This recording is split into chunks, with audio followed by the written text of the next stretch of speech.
Hi, this is Maria Alfano with Alfano Property Management and Home Tips. In this video, I am using a homemade paste of water, baking soda, and toothpaste to clean the stainless steel surface of a refrigerator. You will need to be persistent, but the effort will pay off. And with all the minty toothpaste, the area being cleaned will smell very nice.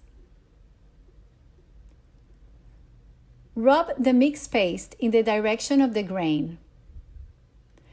Soon you will see small scratches and stains disappear. Rinse with water and reveal a shiny stainless steel surface.